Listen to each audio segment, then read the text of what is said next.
Big boss ಮನೆಯಲ್ಲಿ real villain ಯಾರು ಎನ್ನುವ ವಿಚಾರದ ಬಗ್ಗೆ ಕಾವ್ಯ ಮತ್ತು ರಕ್ಷಿತಾ ಮಧ್ಯೆ ಭಾರೀ ವಾಗ್ವಾದ ನಡೆದಿದೆ.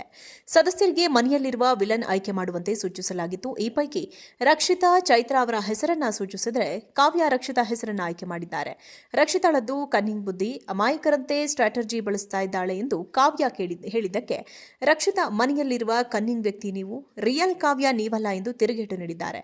ಆರಂಭದಲ್ಲಿ ಕಾವ್ಯ ಮತ್ತು ರಕ್ಷಿತಾ ಸಂಬಂಧ ಚೆನ್ನಾಗಿತ್ತು. ಆದರೆ ಅಭಿಷೇಕ್ ನಾಮಿನೇಷನ್ ವಿಚಾರದಲ್ಲಿ ಕಾವ್ಯ ರಕ್ಷಿತಾ ದಡ್ಡಿ, ಅವಳಿಗೆ ಏನು ಹೇಳಬೇಕು ಅಂತ ಗೊತ್ತಿಲ್ಲ ಎಂದಿದ್ರು. ಇಲ್ಲಿಂದ ಇಬ್ಬರ ನಡುವಿನ ಸಂಬಂಧ ಹಳಸಲು ಆರಂಭವಾಗಿತ್ತು.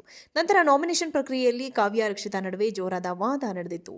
ನಾಮಿನೇಷನ್ ಸಂದರ್ಭದಲ್ಲಿ ಕಾವ್ಯ ರಕ್ಷಿತಾಗೆ ಸರಿಯಾದ ನಿರ್ಧಾರ ತೆಗೆದುಕೊಳ್ಳಲು ಬರುವುದಿಲ್ಲ ಎಂದು ಹೇಳಿದ್ರೆ, ನಾನು ಮನೆಯ ಕೆಲಸ ಮಾಡುತ್ತಿದ್ದೇನೆ, ಟಾಸ್ಕ್ ಆಡ್ತಾ ಇದ್ದೇನೆ, ಎಲ್ಲರ ಜೊತೆ ಮಾತನಾಡುತ್ತೇನೆ, ನೀವು ಯಾವುದಾದ್ರೂ ಟಾಸ್ಕ್ ಗೆದ್ದಿದ್ದೀರಾ ಎಂದು ತಿರುಗೇಟು ನೀಡಿದರು. ಬಿಗ್ ಬಾಸ್ ಮನೆಯಲ್ಲಿ ರಿಯಲ್ ವಿಲನ್ ಯಾರು ಎನ್ನುವ ವಿಚಾರದ ಬಗ್ಗೆ ಕಾವ್ಯ ಮತ್ತು ರಕ್ಷಿತಾ ಮಧ್ಯೆ ಭಾರೀ ವಾಗ್ವಾದ ನಡೆದಿದೆ. ಸದಸ್ಯರಿಗೆ ಮನೆಯಲ್ಲಿರುವ ವಿಲನ್ ಆಯ್ಕೆ ಮಾಡುವಂತೆ ಸೂಚಿಸಲಾಗಿತ್ತು. ಈ ಪೈಕಿ ರಕ್ಷಿತಾ ಚೈತ್ರಾ ಅವರ ಹೆಸರನ್ನ ಸೂಚಿಸಿದರೆ ಕಾವ್ಯ ರಕ್ಷಿತಾ ಹೆಸರನ್ನ ಆಯ್ಕೆ ಮಾಡಿದ್ದಾರೆ. ರಕ್ಷಿತಾಳದ್ದು ಕನ್ನಿಂಗ್ ಬುದ್ಧಿ, ಅಮಾಯಕರಂತೆ ಸ್ಟ್ರಾಟಜಿ ಬಳಸ್ತಾ ಇದ್ದಾಳೆ ಎಂದು ಕಾವ್ಯ ಹೇಳಿದ್ದಕ್ಕೆ ರಕ್ಷಿತಾ ಮನೆಯಲ್ಲಿರುವ ಕನ್ನಿಂಗ್ ವ್ಯಕ್ತಿ ನೀವು, ರಿಯಲ್ ಕಾವ್ಯ ನೀವಲ್ಲ ಎಂದು ತಿರುಗೇಟು ನೀಡಿದ್ದಾರೆ. ಆರಂಭದಲ್ಲಿ ಕಾವ್ಯ ಮತ್ತು ರಕ್ಷಿತಾ ಸಂಬಂಧ ಚೆನ್ನಾಗಿತ್ತು. ಆದರೆ ಅಭಿಷೇಕ್ ನಾಮಿನೇಷನ್ ವಿಚಾರದಲ್ಲಿ ಕಾವ್ಯ ರಕ್ಷಿತಾ ದಡ್ಡಿ, ಅವಳಿಗೆ ಏನು ಹೇಳಬೇಕು ಅಂತ ಗೊತ್ತಿಲ್ಲ ಎಂದಿದ್ರು. ಇಲ್ಲಿಂದ ಇಬ್ಬರ ನಡುವಿನ ಸಂಬಂಧ ಹಳಸಲು ಆರಂಭವಾಗಿತ್ತು. ನಂತರ ನಾಮಿನೇಷನ್ ಪ್ರಕ್ರಿಯೆಯಲ್ಲಿ ಕಾವ್ಯ ರಕ್ಷಿತಾ ನಡುವೆ ಜೋರಾದ ವಾದ ನಡೆದಿತ್ತು. ನಾಮಿನೇಷನ್ ಸಂದರ್ಭದಲ್ಲಿ ಕಾವ್ಯ ರಕ್ಷಿತಾಗೆ ಸರಿಯಾದ ನಿರ್ಧಾರ ತೆಗೆದುಕೊಳ್ಳಲು ಬರುವುದಿಲ್ಲ ಎಂದು ಹೇಳಿದ್ರೆ, ನಾನು ಮನೆಯ ಕೆಲಸ ಮಾಡುತ್ತಿದ್ದೇನೆ, ಟಾಸ್ಕ್ ಆಡ್ತಾ ಇದ್ದೇನೆ, ಎಲ್ಲರ ಜೊತೆ ಮಾತನಾಡುತ್ತೇನೆ, ನೀವು ಯಾವುದಾದ್ರೂ ಟಾಸ್ಕ್ ಗೆದ್ದಿದ್ದೀರಾ ಎಂದು ತಿರುಗೇಟು ನೀಡಿದರು. ಬಿಗ್ ಬಾಸ್ ಮನೆಯಲ್ಲಿ ರಿಯಲ್ ವಿಲನ್ ಯಾರು ಎನ್ನುವ ವಿಚಾರದ ಬಗ್ಗೆ ಕಾವ್ಯ ಮತ್ತು ರಕ್ಷಿತಾ ಮಧ್ಯೆ ಭಾರೀ ವಾಗ್ವಾದ ನಡೆದಿದೆ. ಸದಸ್ಯರಿಗೆ ಮನೆಯಲ್ಲಿರುವ ವಿಲನ್ ಆಯ್ಕೆ ಮಾಡುವಂತೆ ಸೂಚಿಸಲಾಗಿತ್ತು. ಈ ಪೈಕಿ ರಕ್ಷಿತಾ ಚೈತ್ರಾ ಅವರ ಹೆಸರನ್ನ ಸೂಚಿಸಿದರೆ ಕಾವ್ಯ ರಕ್ಷಿತಾ ಹೆಸರನ್ನ ಆಯ್ಕೆ ಮಾಡಿದ್ದಾರೆ. ರಕ್ಷಿತಾಳದ್ದು ಕನ್ನಿಂಗ್ ಬುದ್ಧಿ, ಅಮಾಯಕರಂತೆ ಸ್ಟ್ರಾಟಜಿ ಬಳಸ್ತಾ ಇದ್ದಾಳೆ ಎಂದು ಕಾವ್ಯ ಹೇಳಿದ್ದಕ್ಕೆ ರಕ್ಷಿತಾ ಮನೆಯಲ್ಲಿರುವ ಕನ್ನಿಂಗ್ ವ್ಯಕ್ತಿ ನೀವು, ರಿಯಲ್ ಕಾವ್ಯ ನೀವಲ್ಲ ಎಂದು ತಿರುಗೇಟು ನೀಡಿದ್ದಾರೆ.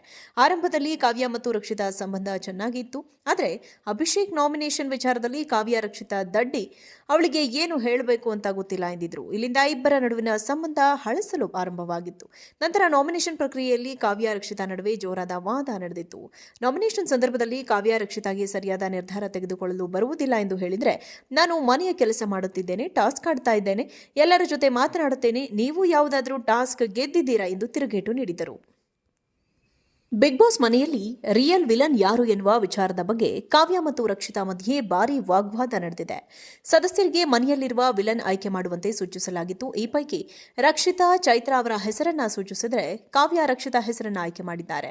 ರಕ್ಷಿತಾಳದ್ದು ಕನ್ನಿಂಗ್ ಬುದ್ಧಿ, ಅಮಾಯಕರಂತೆ ಸ್ಟ್ರಾಟಜಿ ಬಳಸ್ತಾ ಇದ್ದಾಳೆ ಎಂದು ಕಾವ್ಯ ಹೇಳಿದ್ದಕ್ಕೆ ರಕ್ಷಿತಾ ಮನೆಯಲ್ಲಿರುವ ಕನ್ನಿಂಗ್ ವ್ಯಕ್ತಿ ನೀವು, ರಿಯಲ್ ಕಾವ್ಯ ನೀವಲ್ಲ ಎಂದು ತಿರುಗೇಟು ನೀಡಿದ್ದಾರೆ. ಆರಂಭದಲ್ಲಿ ಕಾವ್ಯ ಮತ್ತು ರಕ್ಷಿತಾ ಸಂಬಂಧ ಚೆನ್ನಾಗಿತ್ತು.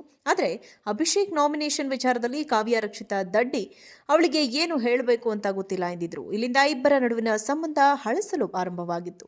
ನಂತರ ನಾಮಿನೇಷನ್ ಪ್ರಕ್ರಿಯೆಯಲ್ಲಿ ಕಾವ್ಯ ರಕ್ಷಿತಾ ನಡುವೆ ಜೋರಾದ ವಾದ ನಡೆದಿತ್ತು. ನಾಮಿನೇಷನ್ ಸಂದರ್ಭದಲ್ಲಿ ಕಾವ್ಯ ರಕ್ಷಿತಾಗೆ ಸರಿಯಾದ ನಿರ್ಧಾರ ತೆಗೆದುಕೊಳ್ಳಲು ಬರುವುದಿಲ್ಲ ಎಂದು ಹೇಳಿದ್ರೆ, ನಾನು ಮನೆಯ ಕೆಲಸ ಮಾಡುತ್ತಿದ್ದೇನೆ, ಟಾಸ್ಕ್ ಆಡ್ತಾ ಇದ್ದೇನೆ, ಎಲ್ಲರ ಜೊತೆ ಮಾತನಾಡುತ್ತೇನೆ, ನೀವು ಯಾವುದಾದ್ರೂ ಟಾಸ್ಕ್ ಗೆದ್ದಿದ್ದೀರಾ ಎಂದು ತಿರುಗೇಟು ನೀಡಿದರು.